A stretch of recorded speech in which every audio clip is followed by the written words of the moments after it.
Welcome, everyone. This is Our Travel Experiences. I'm your host, Kyle Rasmussen, and today I have with me Laura. Laura, how are you today? I'm good. How are you? Doing well. I'm very excited to talk with you about your travels and the trips that you lead people on.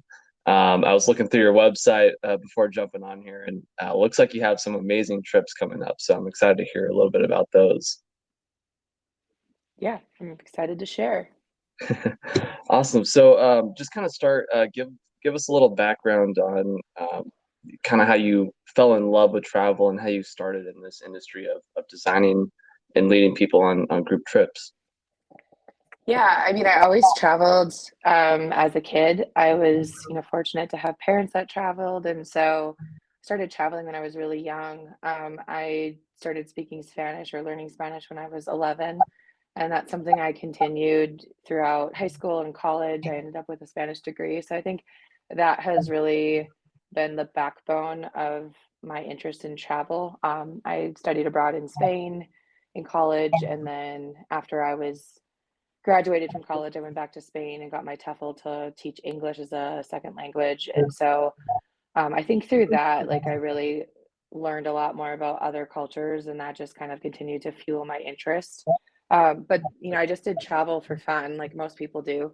I spent 14 years working in higher education at a college as a director, and it really wasn't until I guess two things. One, I got a divorce about 6 years ago, and in the process of doing that, as many people do when they get a divorce and try to kind of find themselves again, I just realized that I hadn't been traveling the way that I wanted to. And I wanted to make sure that I made travel a priority for myself post divorce. And so I started traveling pretty much anytime I had vacation or holidays, maximizing all of my time off of work, but going to places that, people don't typically go to. So I went to Turkey, I went to Colombia, I did my first like official solo trip to Australia where I went for like 11 days by myself. And I loved doing it, but I also found being at the time I was in my late 30s, I'm 40 now, but as a single woman who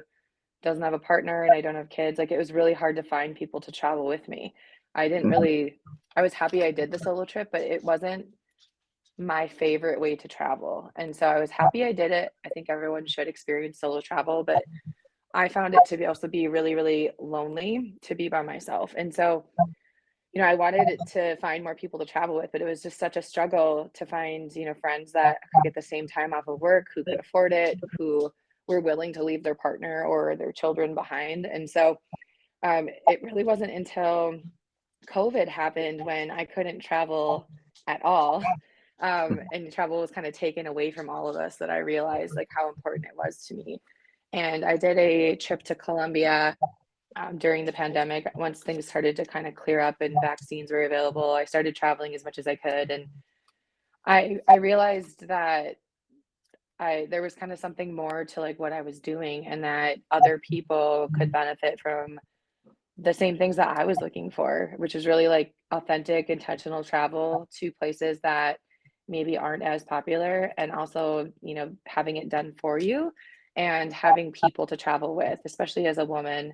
There's a lot of places out in the world that I feel like people want to go to, but are maybe scared to go to on their own, or Yeah. just maybe lots of misconceptions about places like Colombia and Cuba and Morocco. And so I basically had this idea of making this into a business where I would design the trips and do all the research and vet the destinations for people, and then go back with a group so that people really could just kind of show up, but also have these experiences that go beyond, all inclusives and cruise ships and all these popular locations that people typically go to. Hmm. Yeah. So yeah, that's kind of how it started. I started my business in 2021, so approaching 2 years now.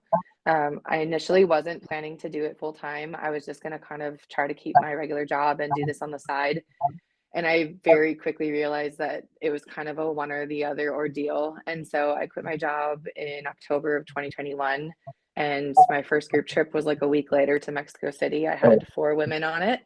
And I kind of just did it. I put in my 30 days notice, and I only had that one trip planned at the time. And I just kind of went all in on making it work.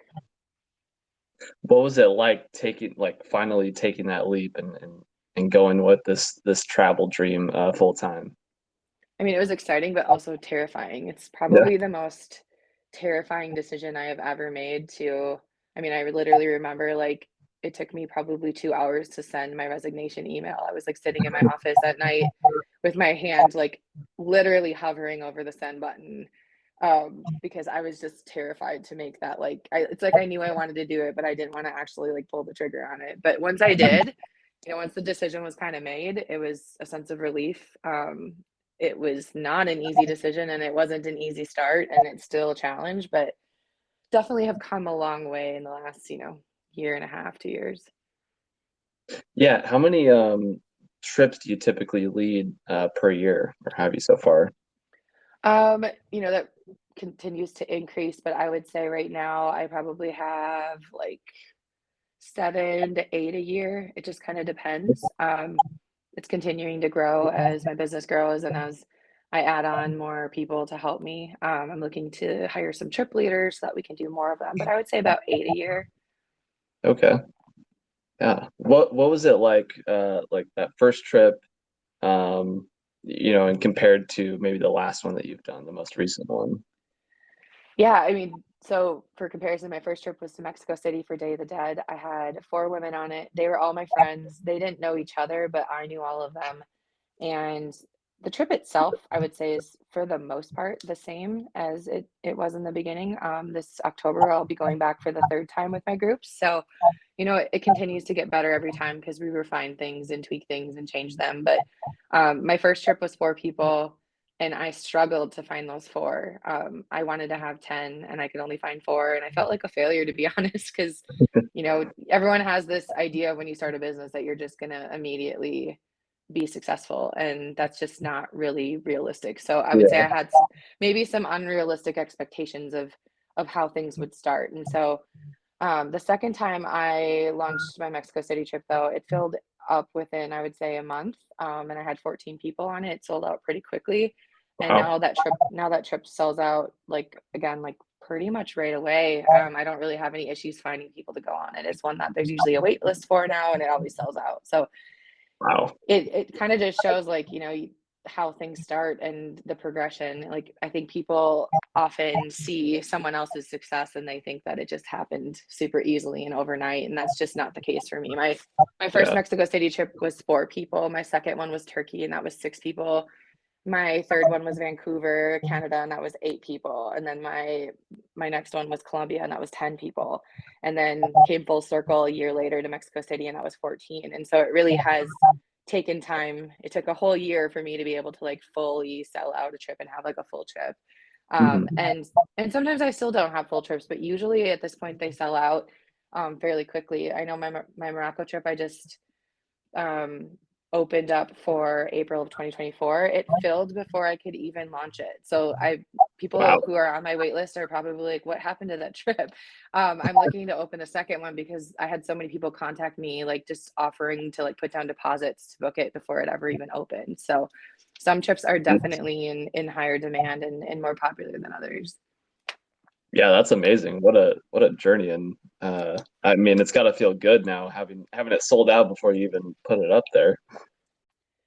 Yeah, and that certainly doesn't happen every time. I definitely have big wins like that, and I also have lots of things that don't go well. So it's not like it's all a success. But my Cuba trip that I launched for New Year's this December, that one sold out in 33 minutes when I opened it. So like I've had a few of those where it's just like the demand is there and the people are interested, and then sometimes I have other ones that take more time to fill or don't fill entirely. So I'm still Hmm. kind of learning like what people are wanting and like when they're wanting to go. I think when trips are offered makes a huge difference. Time of year, what country we're going to. Some Yeah. are definitely more popular than others. So sometimes I retire my trips temporarily and give them kind of a break to make more demand, and then bring them back when I feel like people are interested in going there again. Hmm. Yeah. So how'd you said Morocco, Cuba, Mexico City, Turkey. How'd you decide on these places? They are all places that I personally was just interested in going to. I tend to personally just like more off the beaten path travel to places that don't always get the tourism. Some of those places I think like have become more popular. I know Mexico City. I've seen a huge difference in Mexico City in the last 3 years since I went there to now. I feel like it's become very popular. But 3 years ago, Mexico City was a scary place for people. A lot of people thought it was dangerous. I think there was a lot of like negative perceptions about places that are like inland Mexico, when in Mhm. reality, a lot of people go to Cancun and then or Tulum. And I would argue that there's just as many, if not more, issues in some of those like tourist beach Yeah. destinations. But these places get these stereotypes, and I would always get that too. And I would say like, "Oh, I'm going to Turkey." People are like, "What? Like, why would you go to a place like Turkey?" And I think it's just a lack of understanding from a lot of people. They just don't know what they don't know. They think Turkey's like a war zone. They think it's dangerous. And I've been to Turkey several times and I've really never experienced any issues in any of these places that I've gone to. And Mhm. so, as I personally was just gravitating towards these places, I kind of made it my mission to show people what it's like to travel to these countries and promote really like avoiding over tourism and giving places a chance that aren't, Paris and London and the places that people generally like think they want to go to just because it's kind of all they know. Yeah, yeah, definitely. I love that. That's something, when I saw you on Instagram, I was like, oh, that's really fascinating. Because these are, maybe lesser known places, but I think, they're more rewarding trips in a way because it is a little bit harder to get to these places, and get to experience them. But, I think it's a different experience that I think really impacts you in a different way than going to a place like Paris that is so so well known and so easy to get to and get around kind of place.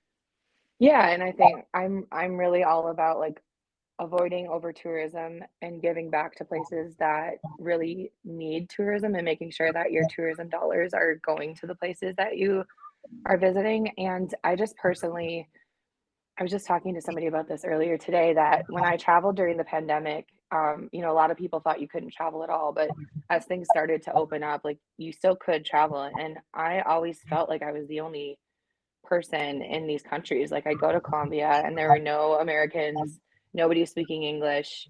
It was just me and Colombian people. And there, to me, there's nothing more authentic than that. You go to Hmm. some of these other places and I always pick on Paris. I'm actually going there for a day this fall, just to experience it. But you go to some of these other places and you're not experiencing like the true country that you're in often because you're surrounded by tons of other tourists. You're waiting in line. They're gouging prices and charging you way more than they should. You're not even experiencing sometimes the authenticity of the country that you're in because you're kind of in a bubble when you're in a place like that. And it's Hmm. not to say that like France is a bad country to visit. France is beautiful and there's tons of things to see there, but people tend to kind of just pick the big well-known cities and um, don't gravitate off the beaten path as much. Yeah, yeah. Well, I think that's a good. I think that's where having someone like you to lead a group, you can help kind of navigate into those lesser, off the beaten path kind of places. Yeah, for sure. And it can be scary. I know a lot of people always ask me, like, aren't you scared? And I'm not scared, but I understand why people are, and I understand why they have concerns and hesitations. And often, like I said, when you tell your friends and family where you're going, they're going to react in some kind of way and be like, oh my gosh, isn't that unsafe? Or, people can really like get in your head and try to talk you out of doing things. And so going with someone like me where I've been there before, I don't take people to places I haven't been myself, that I haven't experienced and kind of vetted, but going with someone like me who's been there and experienced it and understands the culture and the currency and the language. In some cases I'm fluent in Spanish, and then I also go with, I have a local partner that I work with, so I'm going with a travel company behind the scenes that's in that country. So we usually have a local guide with us who does speak the language, a driver. So we're doing it in a really safe way by doing it in a group, just because there is safety in numbers, of course. Hmm. And also just being with an expert, not only just me, but a person who is a local, who understands the language and all the things that you need to navigate in another country. It makes it so much simpler. So it really Yeah. is a great way to experience something different, but not have to put in all the research and the work that it takes to do that. Definitely. Yeah, it's nice to just be able to show up and just enjoy the trip, not have to worry about all the hassle behind the scenes. Yeah, and I always tell people travel can be really stressful, like just the planning part Hmm. of travel. You know what, I spend like hundreds of hours planning trips, and it takes a lot of research to put everything together, and that can really intimidate people to the point where they're like, okay, I'm just going to go to Mexico again because that's just easy and it's what I know. And I've Yeah. done that myself in the past too, where I just go with what I've done before. But when you continue to just do what you've done before, you really miss out on the whole world out there. And so I Hmm. really encourage people to find a way to go somewhere different instead of just repeating the same things that you've done before. And when you're the other thing with travel is like while you're traveling, even like the most thought out trip can become stressful just by having to make decisions of how to get places and where to eat. And it becomes kind of decision overload and decision fatigue at some point. And I Yeah. experience that myself too when I'm traveling, where I'm just like, I don't want to eat out anymore. I don't want to make any more decisions. I don't want to figure out how to get from point A to point B. It just feels like too much work. Like your brain gets exhausted from making decisions. And this really eliminates all of the decision making. So you can just kind of submit to the process and, let people trust that someone's going to take you to really great places. hmm Yeah, that's awesome. And yeah, going, looking at the planning side of things, personally, I think that, doing some of that research and challenging yourself to go somewhere that's, not just, the resort in Mexico, but going to a place that's a little bit scarier, a little bit, you know, harder to get to or a little bit harder to navigate. I think that challenge helps you really grow as a person too, and makes it a really worthwhile experience. Yeah, for sure. I feel like the most impactful experiences in my life have not been the easy ones. And so I think it's okay if travel is scary sometimes, or it's not always pretty. It's not always happy, even to some of these places that we go. You're not always seeing happy things. And I think that's all part of the experience too, because that's the reality of it. When you go to an all inclusive and you're just sitting on a beach and, kind of again in that bubble, there's nothing wrong with that. But are you even experiencing what's happening like outside the gated community that you're in? Hmm. Yeah, definitely.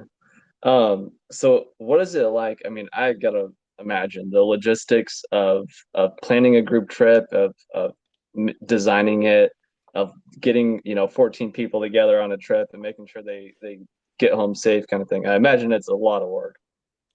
It is, yeah. I think always people always say, "Oh my God, your life is so amazing. Like, I want to be you." And I'm like, I don't think you probably do. Um, it certainly like looks, it looks amazing from the outside, and I guess that's essentially the goal. Like, it is amazing for the people on it, but for me, it is my job, and it is a ton of work. From the beginning stages, like right now, my new group trip that I just announced is Greece, and so right now I'm in the planning stages of my own Greece trip for this September. I've partnered up with a local organization that has kind of the same mission and values of me as my company, and making sure that we're giving tourism to places that isn't just Santorini and Mykonos, for example. Like we've already agreed we're not going there. That's not an option. We're going to support other places in Greece that people should see. But going through that process of figuring out myself where I'm going to go and like where am I going to stay, and then where's my group going to stay, and what are we going to eat, and what are we going to do? I have to go there. I have to experience it all myself.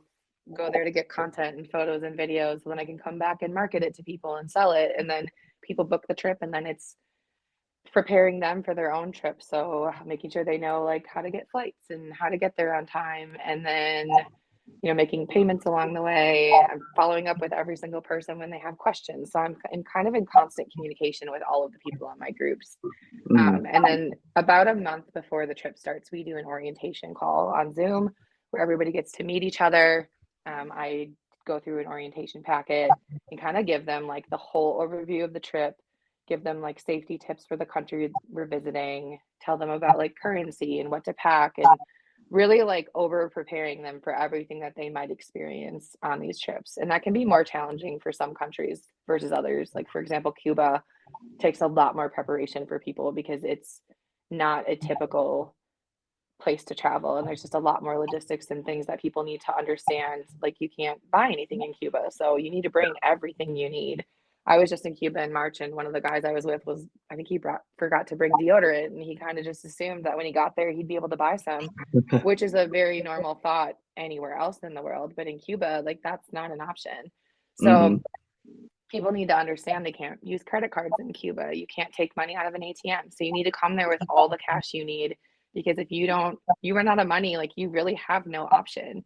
So people aren't going to be like wiring you money to Cuba if you run out. So there's just so many things like that that I have to prepare people for. And it's a lot of pressure, like knowing that everyone's kind of relying on you to tell them absolutely everything. Hmm. Yeah, and then you do tell them everything, and then they still don't listen Yeah. sometimes. And then you got to take care of. Yeah. Yeah, and things go wrong and people forget things, and people, despite how many times you tell them, I've had people miss flights and have to like find the group later, and people, forget to bring things, or people get sick, and so I have to bring extra medications and things like that, especially to places like Cuba where I can't just run into a pharmacy if someone on my trip gets sick. So Hmm. yeah, it's really like over preparing my groups and myself for anything that could go wrong, because things do go wrong. The most perfectly planned trip can still go wrong. I've had things where, like, the weather doesn't cooperate and we need to kind of change course for the day, or we have to make shifts in the schedule or the itinerary, and that's just kind of how it goes. So you have to always be thinking on your feet and ready to problem solve at any given time. I always equate it to like being like a wedding planner, except the wedding is in a foreign country and there's like 14 brides and it goes for 10 days. Because that's really my job, is to make sure that everything is going smoothly for everybody else on the trip so that they're enjoying their trip. I'm not on vacation, I'm working. Yeah, yeah, yeah. Tell me a little bit about Cuba and your own Cuba trip that you run. Yeah, so this will be my first official Cuba trip. I have two of them happening over New Year's and then the first week of January. I myself went to Cuba for the first time in March to scout it out and experience it for myself. And I'm super excited to be bringing a couple of groups back, because Cuba is a really misunderstood place, and I think Mhm. a very challenging place to travel to. So I think a lot of people, usually when I say I'm going to Cuba, they're like, I thought we couldn't go to Cuba. And that's a complicated answer, because you can go to Cuba, but you can't go as a tourist. You have to go under an approved visa for one of the many reasons that you can go to Cuba, but tourism isn't one of them. So you can't go to Cuba and just sit on a beach and sip mojitos. You have to go there with intention of giving back to the Cuban people and supporting them. And you have to stay in specific accommodations. You have to have kind of a full itinerary of activities that are supporting the Cuban people. There's certain restaurants you can't eat in. There's all kinds of rules that go with that. And I think that intimidates a lot of people. And so then they kind of just steer away from it. But Cuba is such an impactful place to visit, and they need the tourism probably just as much, if not more, than most countries. And because it's so complicated for Americans to go there, I think we just avoid it. So Mhm. I'm really excited that we're going, because we're going to be giving back through our trip. We're going to be bringing donations and supplies over to the Cuban people, having a pig roast with some locals and donating supplies. So it's going to be really, really cool. We're going to Vinales. We're going to be out in the tobacco farms and seeing how people make cigars, and doing all kinds of really cool, fun activities. That sounds like a blast. I had the opportunity to go to Cuba back in February, I believe, of this year, and yeah, I totally understand everything that you're saying. It's definitely a complicated country to get into and out of, but and navigate. But man, I gotta say that's probably one of the most rewarding travels I've ever had. It was really fascinating. I loved learning from the Cuban people, getting their perspective and point of view on everything, and just learning how they live their lives. It's really fascinating, and there's so much there that that you never hear about. No, yeah, No, yeah, there's so much more to it than what we hear here.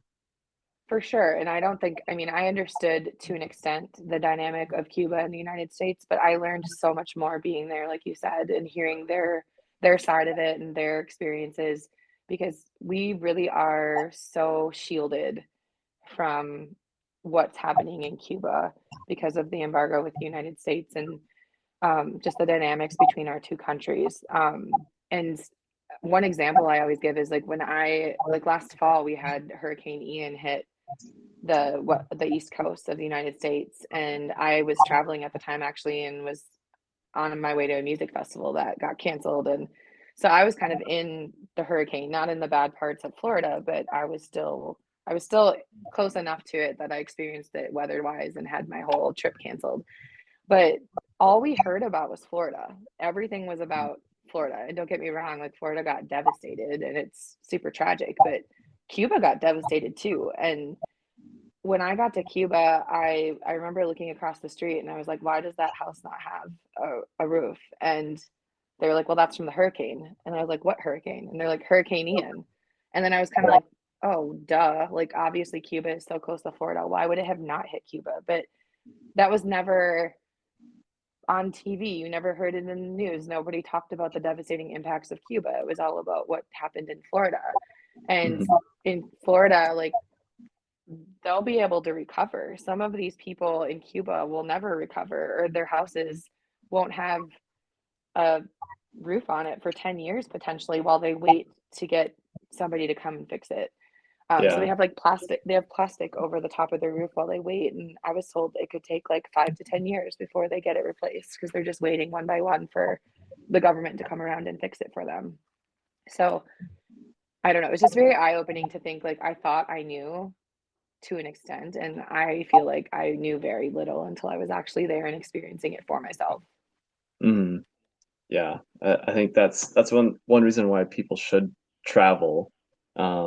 Is you get to see a place for how it really is. You get to learn from the people who actually live there what life is actually like. It's not there's so much more to it than just the brief snippet that we get, or even we don't even hear about a lot of these places at all. Yeah, and it's totally different to be there and hear, like you said, hear a person telling you their personal experience. I know we had coffee with a journalist while I was in Cuba, and she told us about like her own experience living in Cuba and how things have changed from like when Trump was in office and versus Obama, and how things really opened up for the Cuban people. Very literally, like their lives opened up when Obama was in office, and he opened up tourism because she said she was able to buy a house during that time that she never would have been able to do otherwise. And now we've taken some steps back, unfortunately, and that's affected them. But at least during that time, they were able to get Airbnb. So they've been able to open up their homes as casas for tourism. They've been able to do Airbnb experiences. They didn't have that ability before, and so it's just really interesting to like hear their firsthand experiences. I had a driver who he was asking me about like where I've traveled to, and I was telling him, and he was just telling me how he'll never leave. He's never left Cuba, and he never will. Like he'll never be able to leave his country because he doesn't have basically the passport privilege that we do. And so it's just Hmm. really eye opening to realize like some of these people will never have the ability to leave their own country. And it's so easy for us to get a passport, and yet so many of us still don't have them and still have never left the United States. And Yeah. not because we can't, but because a lot of people just don't want to. Hmm. Yeah. Yeah. It's kind of sad. I think there's so many missed opportunities for a lot of Americans. Some don't have the means to be able to travel, but so many do and just don't take advantage of it. And I think it. Uh, don't want to go down that rabbit hole too much, but I think it can. Yeah, It negatively affects us. I think we could, have more positivity and happiness and bring back, different ideas by traveling around the world. for sure. I think it definitely humbles you to experience other ways of living, and especially in a place like Cuba, it just makes you realize like these people can be happy with so much less than we have, and the Hmm. things that we worry about and complain about sometimes seem kind of trivial in comparison to what other people are dealing with. Yeah, yeah, for sure. Um, yeah, I know one thing that really impacted me is when I went to Guatemala and, seeing these people who had literally nothing. I mean, they lived in a small little, thing, four walls and a roof and a dirt floor, and that was it. And wore the same clothes every day, and they were the happiest people that I ever met. Um, Yeah, they're worried about survival every single day, and we're here complaining about, oh, I don't have the newest iPhone, or the newest nicest thing, or whatever it is. yeah, It's for just sure. It's in Morocco, we go to the Sahara Desert, and I always take my groups to visit the nomads in the desert. And nice. the nomads move around and they have these basically like little huts that they build. They're not even permanent structures, and it's like a one room. They're sleeping on the floor. You know, but you can tell that they've pieced everything together from what they've gotten from other people, obviously. And their way of living is so simple, and yet they don't seem like unhappy people. So it's just a very humbling experience to see how other people live and what they have and they don't have. Yeah, yeah, definitely. I really like that your trips are designed to be very cultural, immersive, as you say. How'd you end up deciding to do that? And I would guess, does that take a little bit more logistical challenge to find some of those more immersive places?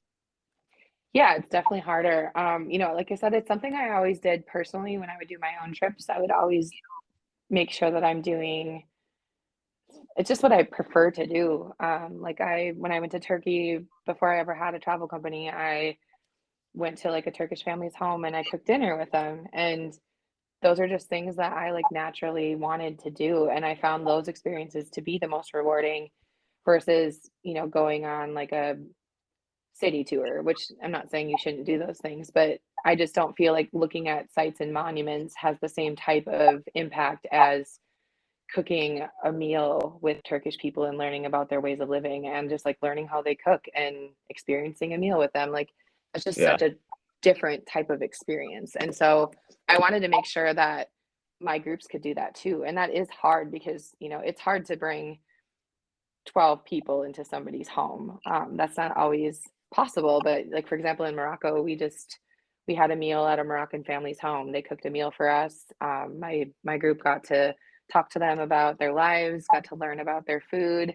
They got to have tea with them, and they taught them how to dance and played music. And those things don't just happen. Like it's hard to find those types of experiences online, even if you do like Airbnb experiences or Viator. Like a lot of these things don't exist on those platforms. These are things that happen when you have connections with the locals in those countries. And so when I partner with whoever I'm working with in these countries, I make a point of right off the bat telling them like this is what the mission is of my company, and these are the types of things that I like my groups to be able to do. And I ask them for ideas, and usually they have things that they come up with that we can do with the groups that make them feel like they're really getting like an inside view on what it's like to live in that country.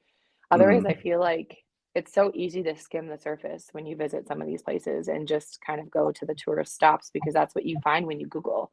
If you say like best 10 things to do in Turkey, you're going to get probably all the same things. And I try to look beyond that and do something that's we might do some of those things, but I try to make sure that we're doing some things that people wouldn't normally do when they're traveling. But Mhm. the mission of my business has really evolved. I've been doing this for almost 2 years now, and I will say it's become more clear. And I think that's just because when you start a business, you just go and you don't have it all figured out. And so it's taken me time to kind of get my messaging down and to realize what I want to do through these trips. And it's been through trial and error and realizing like, at the beginning there are some things I did. I was like, okay, that's too touristy. Like I don't want to be doing those types of things. Like that's not what I kind of stand behind. So and the giving back part of it has evolved as well. Like that was harder to do when I first started because I didn't have the means to be giving back through my own business when I was, just starting. So Hmm. now, I'm like, I joined 1% for the planet. And so like 1% of my proceeds go to organizations around the world that support the environment. And I'm part of the Transformational Travel Council. And, all of these things that have taken time for me to get involved in because they cost me money to participate in so that my business can give back as well. So it's just been something that really has slowly evolved. But I'd say in the last like 6 months to the last year, it's become much more clear to me like what type of experiences I want to stand behind and what type of travel I just don't really support. Hmm. Yeah. And I'm sure, uh, over the years, your travel and how you want to travel has changed as well. For sure. And I'm still learning too. And the more educated I become about the impacts that travel has on the world. Like I've certainly looked back and I'm like, ooh, I probably shouldn't have done that, or that probably wasn't like a company I should have supported, or an experience that I should have done. I've learned that too, and so I'm constantly learning and educating myself. But I always talk about like I don't know if you've seen The Last Tourist, Oh, um, yeah. but I encourage everybody to watch that documentary because it will make you look at travel in a different way, or at least should. Because I'm sure everybody can watch that and look back on something you've done and realize, like, oh, that probably wasn't the best decision, but I just didn't know what I didn't know. Hmm. Um, Cruise ships, like, people have no idea what negative impact cruise ships have on the environment, on the countries that you're visiting. Um, I think a lot of people just have no idea because that's not something that's really talked about a whole lot. But I do think it's important for people to educate themselves on the impact that travel has on the places that they're visiting. Hmm. Yeah. Yeah, that was kind of as I started traveling more and more over the years, I was realizing, not only is, flying around the world, not probably the best for the environment, and there's a lot of things that I think I'm taking as I'm traveling. I feel like that's part of the reason why I started this podcast and started, doing all these other things to share travel with others and share some of this with people because I want to give back and kind of help replenish that what I've taken through those travels Hmm. as well. Yeah, and I think we are naturally like, I think when people think of vacation, they think it's all about them and it's their time that they've earned. And that is true. But there are so many ways to also give back while you're traveling that Hmm. sometimes don't take a ton of effort or money. Sometimes you can do really small things and make small changes to your travel that have a much bigger impact. And I think people should consider that when they're picking their next place that they're going to. Yeah, yeah, definitely. Um, so I'm curious, what through the trips that you've led, what have been maybe one or two of the most rewarding moments or experiences that you've had? Um, oh gosh. Um, when I did my Turkey trip last year, we did this like Jeep safari in Antalya, and honestly, I hadn't done it before. It was one of the only things on my trip that I hadn't already experienced myself. And so I was a little concerned it was going to be this, like, again, really touristy, kind of corny experience. And I was a little worried that, I wasn't going to be happy about it at the end of the day. And so we went on it, and it was honestly one of the best days of my life because we went out into the mountains in Antalya and it was absolutely beautiful. We had like 6 or 7 Jeeps full of people, but the people were from all over the world. So we had people from Latin America, we had people from all over Europe, and everyone was in their own little groups. And what we didn't realize was that they actually had it basically planned to be a all day water fight. And so like under our seats they had like water bottles, empty water bottles, and we stopped and all of a sudden like they started spraying us with water and we were like, what the hell?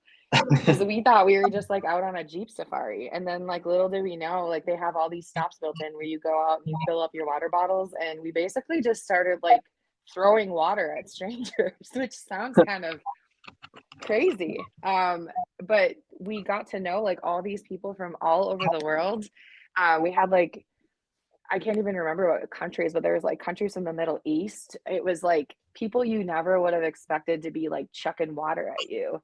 And it was seriously the most fun. Like we were all completely invested in this water fight. And by the end of the day, I was just like, this is one of the coolest things I have ever done. Not just because we're in Jeeps in Antalya or we're having a water fight, but because like it was such a eye-opening experience of like we are all different but we are all the same. Like at the end of the day everybody just wanted to have fun and nobody cared where anyone was from or how different we were. It was just so much fun to do that experience with such a diverse group of people. It was like mind-blowing for me. I will literally never forget that day. Yeah, that sounds amazing, and I think that's a great example of how travel can really bring the world together. That's awesome. Yeah, That for sounds sure. like Yeah, I'm excited. I'm working on another Cuba trip for next year, so we'll see if we get the water fight back in. But I got to kind of keep it a secret because that's kind of part of the fun. yeah. What's maybe been some challenges that you faced along the way with your trips, and have you overcame those? I think it marketing and advertising is super super hard when you start a new business and just getting the word out. So, like I said, when I started, I had 4 people on my first trip, and that was a very humbling experience when I first started to realize like, oh, this isn't going to just be easy. Like this isn't just going to like I'm not going to just put out a Facebook post and all the people are going to come running. And so it has been challenging sometimes to fill trips. As much as I've had very successful ones, I've also had ones that don't fill, where people just really aren't interested in going to that place or they're not interested in traveling at that time. And it takes so much time to build a following. And I have Instagram, I have Facebook, I have a Facebook group for women, I have an email list. I am constantly trying to build my network so that when I advertise, people are actually seeing it and sharing it. And that has taken so much time. But I guess the most valuable thing really has been like as people have gone on these trips, they share with other people. And so the word spreads and people give good feedback and tell their friends and tell their family and more people follow me. And that has really, really been helpful to have like those testimonials and repeat clients who have come back to go on multiple trips. I have one woman who she's coming to Cuba with me this winter, and that will be her 5th trip with Wow. me in pretty much a year. I mean, our first trip together was last August, and we've been to 4 countries together. So she's like, I'm a lifer. I will be on every trip you offer. It's been really cool to have people like that. I have some that have been on like 3 or 4 trips with me, and I have people who are now like booking trips together to make sure that they're on the same trips together again. So I just got a text from one of the girls on one of my trips yesterday, and like 3 of the girls from my Vancouver trip last summer were meeting up in Michigan yesterday, and they were on a trip with their kids together, and they all met on one of my trips. So like those are just the things that really make it feel like it's worth it. Mm. Yeah, that's awesome. That's got to feel really good. Um, Yeah. uh, so are your trips, are they just for women, or can anyone go? Most of them are co-ed. I do sometimes set aside specific trips for women just because I know there are women that want to only travel with other women, but my business is not just for women. I have most trips are co-ed. Sometimes I just get more women, and so then people think that all my trips are for women. Like, but like for example, my Morocco trip that just kind of sold out, like it pretty much was filling up with all women. I had maybe 2 spots left, so then I changed it to women only because I'm not gonna, it's kind of a weird dynamic when you have like 1 or 2 guys on a trip with 12 other women. I mean, the guys might not mind, but I'm usually careful to advertise it specifically, like this is women only or this is co-ed, so that women aren't signing up for co-ed trips and then being surprised when men are on it, and vice versa. So yeah, I try to do a good mix so that there are opportunities for men. I know both of my Cuba trips are co-ed.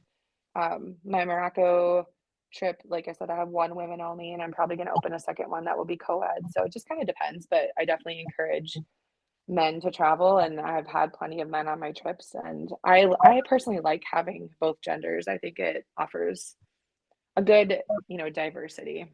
Mm, yeah, definitely. I've been on those, you know, mainly guys, the guys trip, and then I've been on the co-ed, and then some that have been mainly women and only a couple guys, and it's definitely a different dynamic from each one. You're Yeah, getting for sure. different types of conversations and interactions and stuff like that for sure. Yeah, and I tend to because I'm divorced myself, I tend to have a lot of divorced people on my trips. That just kind of happened accidentally as I shared my story. I had more divorced people following me and sharing, and um but I've had divorced men as well, and I actually was just with one of them yesterday, and he was like, "You need to make sure that like divorced men know that they can go on your trips because he this a lot of people like are using these as their divorce trips. It's like the first thing they Mhm. do after they get divorced and kind of becomes like that eat, pray, love experience for people. It Yeah. sounds kind of corny, but it's true. Like travel really is for me like the most healing thing you can do after your Mhm. divorce. Yeah. I feel like it's a really good way to reset your mind a little bit. For sure. Yeah, Yeah. and it doesn't have to be divorce. There's all kinds of reasons that people travel, but it is a great escape to kind of, like you said, reset and I don't know. I just feel like it kind of gives you different perspective when you come back home. You're like, okay, like everything's gonna be fine. Yeah, for sure. For sure. Well, Laura, any other advice you would have for people looking to travel, or any other tips or stories that you want to share? Um, Not necessarily, but I will just say, like, I just tell people if you're scared of traveling, or you have hesitations, like, do it anyway. Mhm. Just because people travel doesn't mean that they're not scared or they're not nervous or they're not hesitating about traveling. So just do it. Like, make it happen, make a plan and make it happen. And worst case, if it's so intimidating that you don't think you can do it on your own, that's where I'm here. And you can always reach out to me and chat with me about your travel plans and see if a group trip is a good fit for you. Yeah, I love it. And where can people reach out to you at or find you? Yeah, my website is lauraerickson.com. I always tell people there's no K in my last name because otherwise it will take them to somebody else. So it's Ericson. And Instagram, I'm Lolo Whiskey. And then my Facebook group, which is for women only, is called Lolo Loves Travel. So women can send a request to join that group as well. Okay, very cool. Yeah, I saw your Instagram and your Facebook, or and your website, and honestly, very well done website. Instagram, you got some amazing pictures on there. Oh, But thank it was you. also just getting to see some of your pictures, learn a little bit about your story, and it's been fun chatting with you today about your travels and how you've really built a great business that benefits a lot of people, not just the travelers, but also the local people as well. I think that's really inspiring to hear. Yeah, thank you.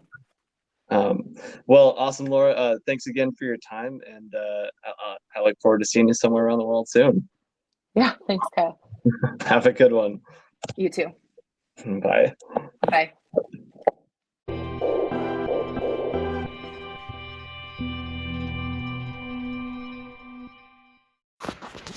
Hey everybody, Kyle here. If you enjoyed today's show and want more, you can always check out every episode on Spotify, Anchor, YouTube, and now Amazon Music as well. Just search for Our Travel Experiences on any of those platforms and it will pop up. You can also find everything all in one place on my website, ourtravelexp.com.